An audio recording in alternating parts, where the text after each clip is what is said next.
Hi, this is उज्जवल भारद्वाज और शुरुआत करते हैं एक नए चैप्टर के साथ, एटम्स एंड मॉलिक्यूल्स। तो ये जो हमारा चैप्टर है एटम्स एंड मॉलिक्यूल्स, इस चैप्टर का आज हम पढ़ने जा रहे हैं इंट्रोडक्शन लेक्चर। ये आज हमारा इंट्रोडक्शन लेक्चर है। इस चैप्टर में जानेंगे भाई एटम्स एंड मॉलिक्यूल्स क्या है और हम आने वाले लेक्चर्स में क्या क्या पढ़ेंगे वो भी इस लेक्चर में हम जानेंगे। टॉपिक्स कौन कौन से हैं जो इस पूरे चैप्टर में हम कवर कर रहे होंगे। तो स्टार्ट करते हैं। जो अभी तक हम पढ़ रहे थे मैटर, भाई जो चीज स्पेस ऑक्यूपाई कर रही थी, उनका कुछ वॉल्यूम था और उनका कुछ मास था, वो सभी चीजें हमारी मैटर कहलाती थी। सपोज करो हमारे पास ये पेन है, ये कुछ इसका कुछ मास है, वजन है इसका कुछ, और ये वॉल्यूम है इसका कुछ, और ये स्पेस भी ऑक्यूपाई कर रहा है, ये स्थान घेर रहा है, तो ये हमारे क्या होगा, ये हमारा मैटर होगा। भाई जो हमारा पेन है मैटर है, जो मैटर है हमारा वो भी तो किसी चीज से मिलकर बना होगा, वो भी तो किसी चीज से मिलकर बना होगा ना।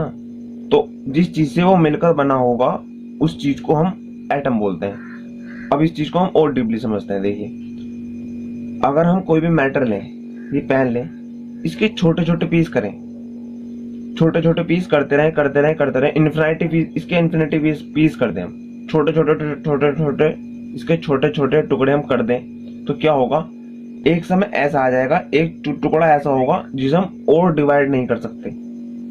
इतना छोटा सा टुकड़ा होगा वो इतना छोटा सा पार्टिकल होगा इस पेन का, भाई उसे और डिवाइड नहीं कर सकते हम।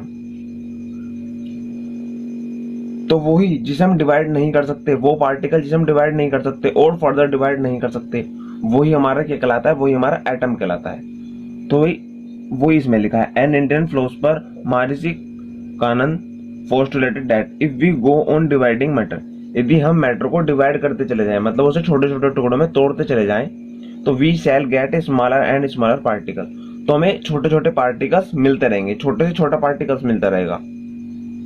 Ultimately a time will come when we shall come across the smallest particle, तो छोटे छोटे पार्टिकल हम जब उसके कर रहे होंगे तो एक समय ऐसा आ जाएगा कि भाई अब उसके और छोटे टुकड़े नहीं हो सकते, भाई वो इतना छोटा हो गया कि अब उसके छोटा टुकड़ा नहीं हो सकता। तो beyond which further division will not possible, अब डिविजिबल नहीं होगा वो।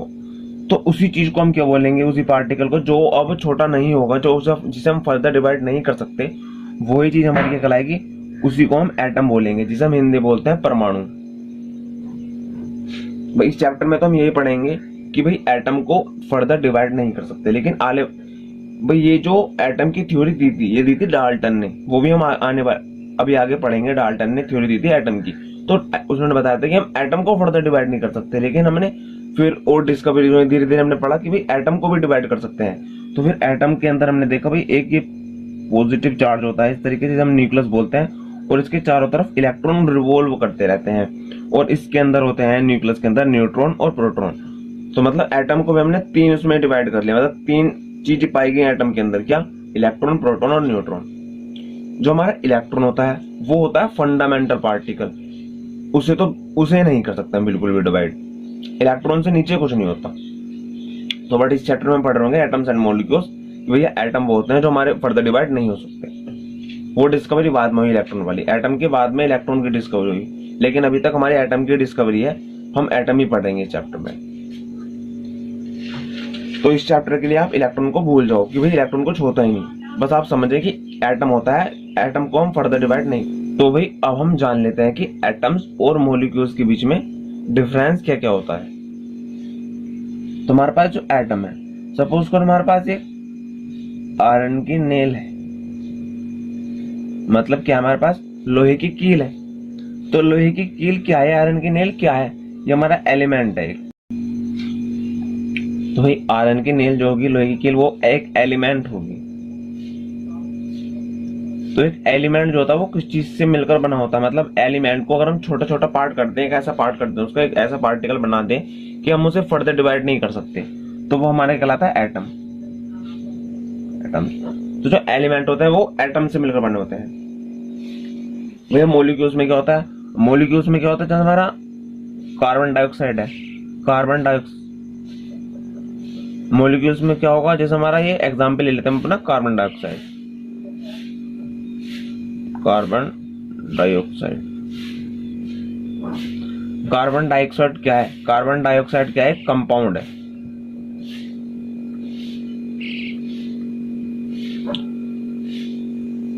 तो सपोज करो हमारे पास ये एक कार्बन डाइऑक्साइड, तो कार्बन डाइऑक्साइड क्या है, हमारे पास एक बीकर में भरी हुई है। जो हमारे पास कार्बन डाइऑक्साइड बीकर में भरी हुई है, इसका हम छोटा सा पार्टिकल, एक छोटा सा पार्टिकल उठा लें जिसे हम और फर्दर डिवाइड ना कर सके। उसी कंपाउंड के फर्दर उसी कंपाउंड का छोटा सा पार्टिकल होगा, उसी को हम क्या बोलेंगे, मॉलिक्यूल्स बोलेंगे। मॉलिक्यूल, उसी को हम क्या बोलते हैं, मॉलिक्यूल। मतलब कार्बन डाइऑक्साइड के क्या है, ये CO2 क्या है, ये कार्बन डाइऑक्साइड का एक मॉलिक्यूल्स है, एक कार्बन डाइऑक्साइड का एक मॉलिक्यूल है।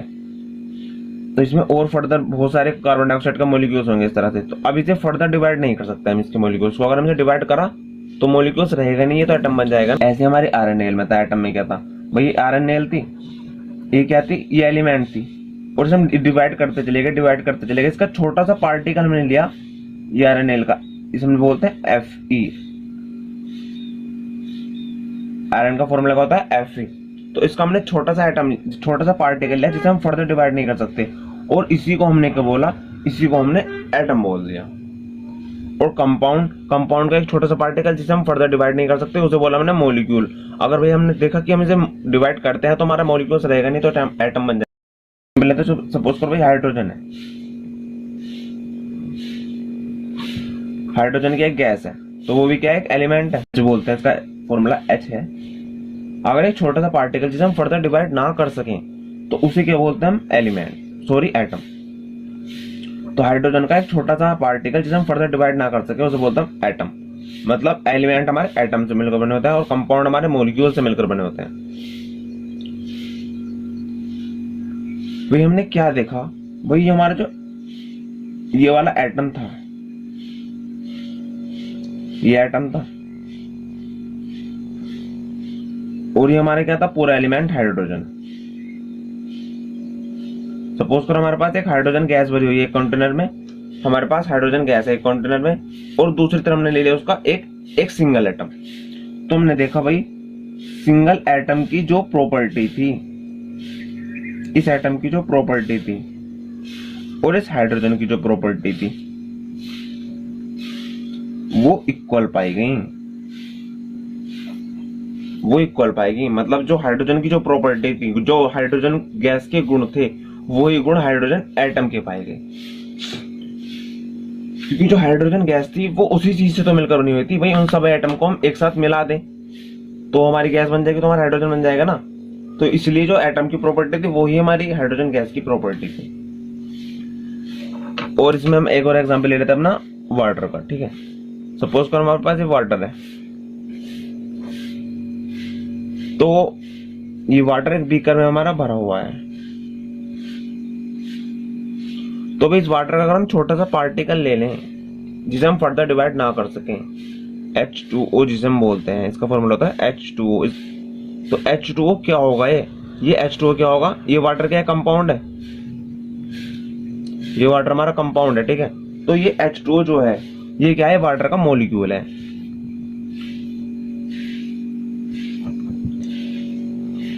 ये हमने छोटा सा ऐसे मॉलिक्यूल, ये छोटा सा पार्टिकल जिसे हम फर्दर डिवाइड नहीं कर सकते, उसे हमने H2O बोला, और वो क्या चीज है हमारी, वो हमारा मॉलिक्यूल। और हमने क्या देखा भाई, जो हमारे पास ये वाटर था, ठीक है, वाटर ये कंपाउंड था, और हमने इसका एक मॉलिक्यूल ले लिया भाई। हमने देखा जो वाटर की जो प्रॉपर्टी थी,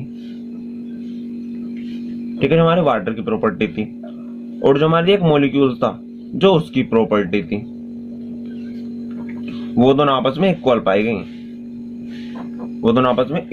क्योंकि भाई जब मॉलिक्यूल्स को अगर हम वाटर के छोटे छोटे मॉलिक्यूल्स अलग अलग, उन सबको मॉलिक्यूल्स को आपस एक साथ जोड़ दें, एक साथ मिला दें, तो क्या बन जाएगा, हमारा वाटर बन जाएगा। मतलब जो हमारा वाटर है वो मॉलिक्यूल से ही तो मिलकर बना हुआ है, वो H2 है, उसके अंदर क्या है, हर पार्टिकल हमारा क्या है, हर मॉलिक्यूल H2O का तो है उसके अंदर, तो वो प्रॉपर्टी, तो इन दोनों की प्रॉपर्टी सेम ही तो होंगी। तो भाई जो हमारे मॉलिक्यूल्स होते हैं आपस में क्या होते हैं, केमिकली बॉन्डेड होते हैं। एग्जांपल से हमारा वाटर है, तो हमारे H ये इस प्रकार इससे जुड़ा हुआ है, तो एटम के आपस में, ये आपस में केमिकली बॉन्डेड है, यानी क्या बोलते हैं, केमिकली बॉन्डेड, ये केमिकली बॉन्डेड है आपस में। तो अब हम जान लेते हैं भाई इस चैप्टर के अंदर हम क्या क्या पढ़ने वाले हैं।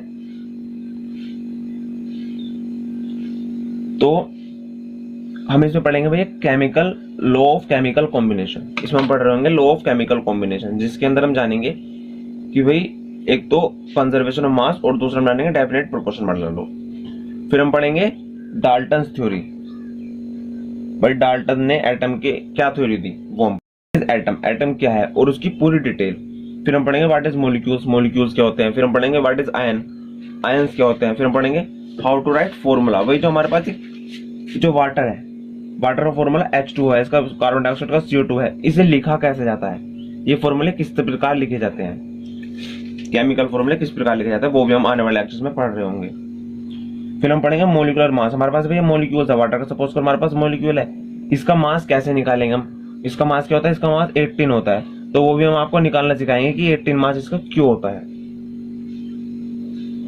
वो कुछ इस प्रकार निकलता है, वो भी आप आने वाले लेक्चर में जानोगे। भाई इसका फॉर्मूला जो हमारे पास ये मोलिक्यूल्स है, इसका मोलिकुलर मास निकालते कैसे हैं। और फिर आप पढ़ोगे इसमें मोल कॉन्सेप्ट कि भैया मोल कॉन्सेप्ट क्या होता है, और इसके ऊपर हम देखेंगे भाई न्यूमेरिकल्स कि न्यूमेरिकल्स सोल्व कैसे करते हैं मोल कॉन्सेप्ट के। तो आज के लेक्चर में इतना ही। तो कैसा लगा ये लेक्चर आपको, आप अपनी राय कमेंट बॉक्स में दे सकते हो। यदि आपका कोई भाई बहन या दोस्त क्लास 9th में है तो आप उनके साथ ये लेक्चर शेयर कर सकते हो, ताकि उनका फायदा हो जाएगा और आपको थोड़ी सी दुआ मिल जाएगी और हमारा भी कुछ बेनिफिट हो जाएगा।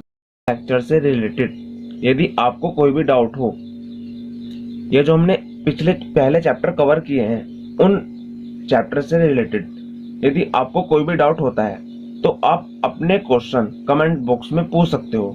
मैं आपको सारे क्वेश्चन के आंसर देने की कोशिश करूंगा। तब तक के लिए नमस्कार, मिलते हैं अगले लेक्चर में जहां हम पढ़ रहे होंगे लॉ ऑफ केमिकल कॉम्बिनेशन।